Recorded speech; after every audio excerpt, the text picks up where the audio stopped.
Hey, math and science folks. In this presentation, I'm going to do a review of planning thematic units for young children. By now, you should have taken ECED and 160, the curriculum development class. Maybe you're taking it right now while you take math and science. Either way, this should be a review, I hope. If not, pay good attention because this is going to prep you for creating your math unit or your math and science unit that will be due at the very end of this quarter. All right, so first, you should know by now that any science experience and math experience that you do with young children needs to be tangible and hands-on. Children need direct experience with real objects. If they don't have that, the experience holds no meaning for them. The experience needs to occur several times, not just one time. That's why we avoid things that don't have hands-on experiences that you can't bring into the classroom or experience again outside of the classroom, because it takes many times of experience with something to really engage the brain and to make sense of the experience. And only providing one experience to investigate does not support deeper learning. And then pay attention to children's interests.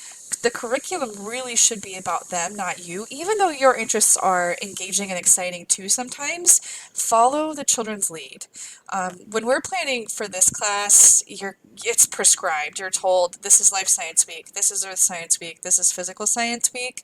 But when you're in the real live classroom with children, hopefully you get the opportunity to follow their lead. If you're using a scripted curriculum or a boxed curriculum, you may not have as much choice, but you might have some creative freedom. But children do learn best when they are intensely interested and involved, and usually that is best supported when you follow their interest. And we are going to avoid cute and crafty in this class because that might be fun, but what is really the purpose? If there's not a deeper meaning other than being cute and crafty, you have to think about the purpose of the activity. Does it hold deeper meaning? So why do we use themes? We use themes because they promote a development of concepts. You can really dig a lot deeper when you use a theme. Teachers can structure the presentation of concepts in a coherent way. The content can be integrated across disciplines, and so hopefully you've been practicing that. When you see the lesson plan or the template for this unit that you're going to create, you'll see that you have to engage language and literacy, music, healthy and nutritious foods. You'll see that you can really integrate science concepts across the disciplines, including math. Teachers get to observe children's thinking throughout a theme. Children become motorically involved. They engage all areas of development, including physical, intellectual, emotional, and social. And then content in one activity can lead to new content or new activities. Themes help build background knowledge. The more that you study something, the more that you really engage and investigate, the deeper content knowledge and schema you are building. Themes help promote group cohesiveness. When everyone is working towards the same goal or talking about the same topic, it's much more engaging and builds that shared interest.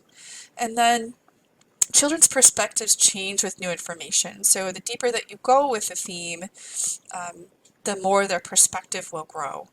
And then this style, of course, accommodates children's changing interests. So hopefully if you spend enough time on a theme, the topic will develop into new themes and ideas.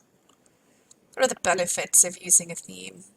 This helps children organize their learning experiences.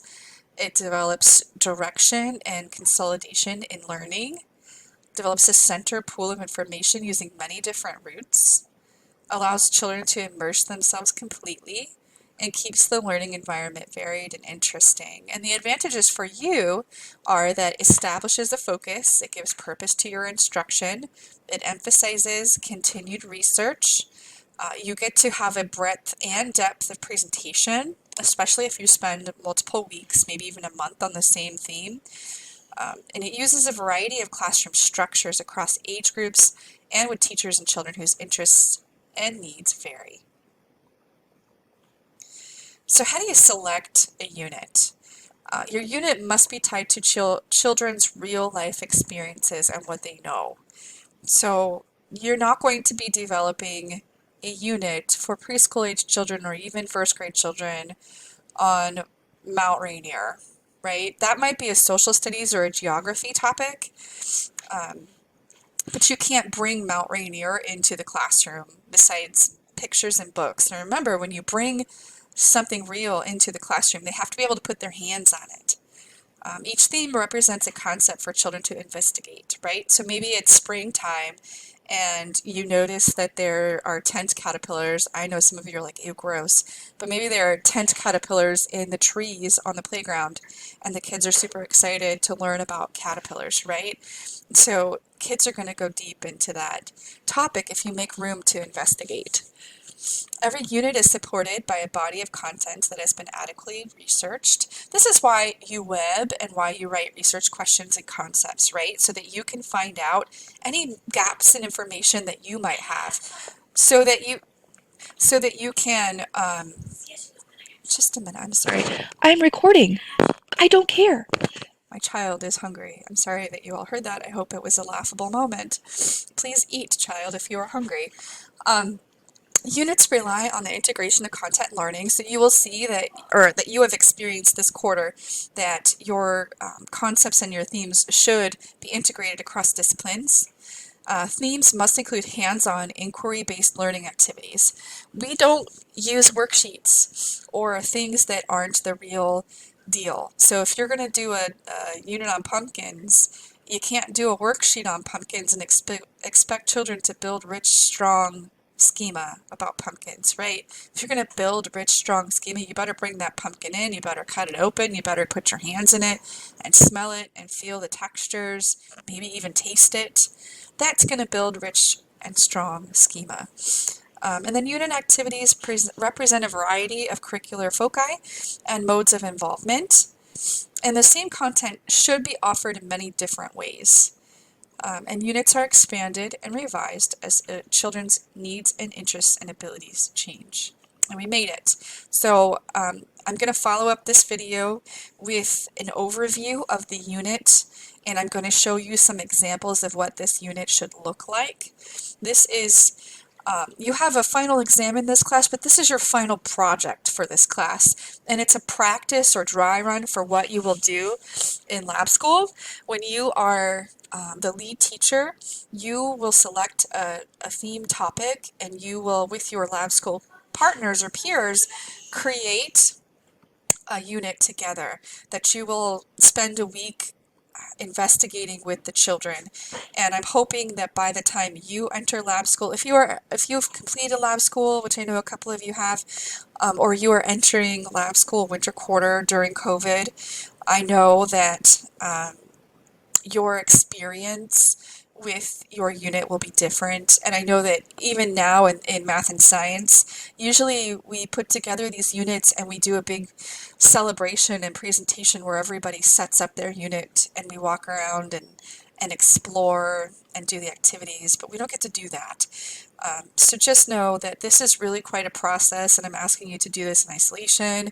I'm asking you to create a unit and all of the things that go with the unit and just take pictures of it to share with your classmates. But this is the culminating project for this class, and I'm going to go over the expectations in the next video.